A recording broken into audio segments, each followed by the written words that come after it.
এই মুহূর্তে সবথেকে বড় খবর, ব্রেকিং নিউজ।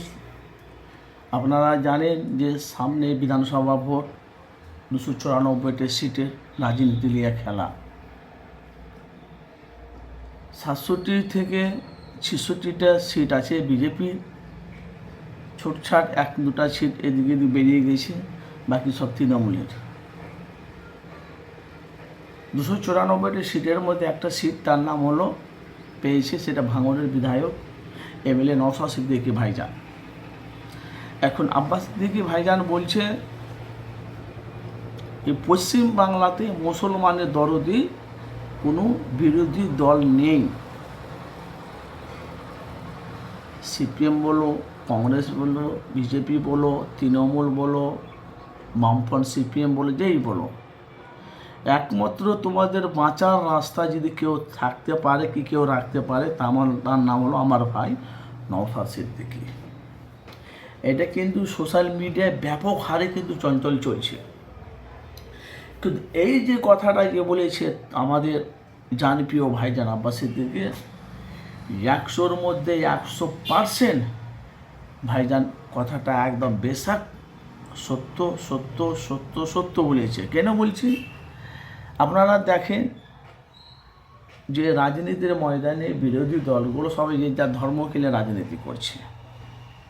যেমন আমাদের মুর্শিদাবাদের কথা বলছি, হুমায়ুন কবির একটা ফুটেজ বেরিয়েছে, কয় হাজার কোটি টাকা ডিল হচ্ছে বিজেপির সাথে হুমায়ুনের। এখন ঘটনাটা ভিডিওটা আগেকার কি এখন সেটা কিন্তু ধরা পড়ছে না। কিন্তু 2026-এ বিধানসভা ভোটে বামফ্রন্ট সিপিএমের সাথে জোট করেছে নওশাদ সিদ্দিকী। এখন অবধি নওশাদ সিদ্দিকী কারোর কাছে মাথা নত ছোট করেনি। কেন? নওশাদ সিদ্দিকীর কোনো টাকা সম্পত্তি ওর কোনো অভাব নেই। ওনার ভাই আব্বাস সিদ্দিকী জলসা করে, একার দিনে 1 থেকে 1.5 লাখ টাকা ইনকাম করে। তাহলে এত কিছু থেকেও নওশাদ সিদ্দিকী রাজনীতি ময়দানে কেন এলেন আর আব্বাস সিদ্দিকী কেন দিলেন? পিছিয়ে থাকা মানুষের বাঁচার জন্য, পিছিয়ে থাকা মানুষের অধিকার ফিরিয়ে দেওয়ার জন্য আমাদের নওশাদ সিদ্দিকী ভাইজান রাজনীতি ময়দানে নেমেছেন। এখন লক্ষ লক্ষ মানুষ, তারা বাংলার ভাই বলা বলি কথা, 100 থেকে 60 থেকে 65% মানুষ তারা নওশাদকে চাইছে, বামফ্রন্টকে চাইছে। যে বামফ্রন্ট সিপিএম 34 বছর বাংলা রাজত্ব করেছে। এবার আপনাদের কাছে একটা প্রশ্ন রয়ে গেছে, তাহলে তৃণমূল যে 2011 থেকে 2025 পর্যন্ত যেভাবে উন্নয়ন করছে, প্রকল্প করছে, এত কিছু করছে, আর এই কাসেম সিদ্দিকী ভাইজান বলছে আমি পশ্চিমবাংলার ভেতরে অলিগলিতে, পশ্চিমবাংলার বাইরে বহুত জায়গা আমি গেছি, কিন্তু মমতার মতো নেত্রী আমি পাইনি। আমাকে বলছে আমাদের কাসেম সিদ্দিকী ভাইজান। রাজনীতির ময়দানে এটা হবে, কিন্তু বলছে ভাই আছে আমার ছোট ভাই, আমি তো ওর থেকে 2 দিনেও বড়, তাকে আমি কোলে নিয়ে আদর করবো।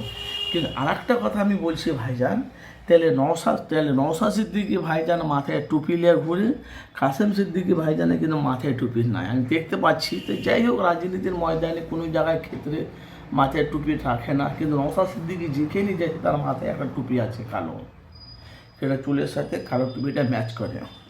আর তার সাথে সাথে তাহলে আব্বাস সিদ্দিকী ভাইজান বলছে তোমাদের যদি বাঁচাতে পারে একমাত্র বাংলাতে, সেটা আমার ভাই নওশাদ সিদ্দিকী আর আব্বাস সিদ্দিকী।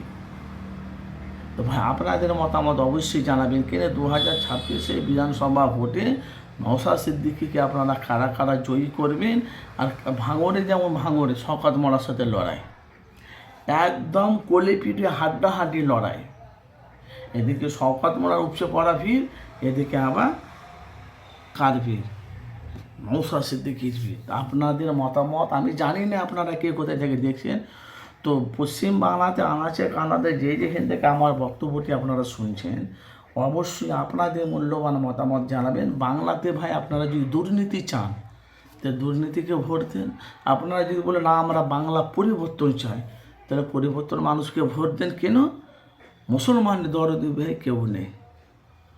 2026-এ বিপুল ভোটে জিতিয়ে আপনারা দেখবেন কে আমাদের মানুষের হয়ে কাজ করছে, কে মানুষের পাশে দাঁড়াচ্ছে, কে মানুষের হয়ে কথা বলছে, তাকে আপনারা ভোট দিয়ে তাকে আপনারা জিতান। অবশ্যই আপনাদের মতামত জানাবেন।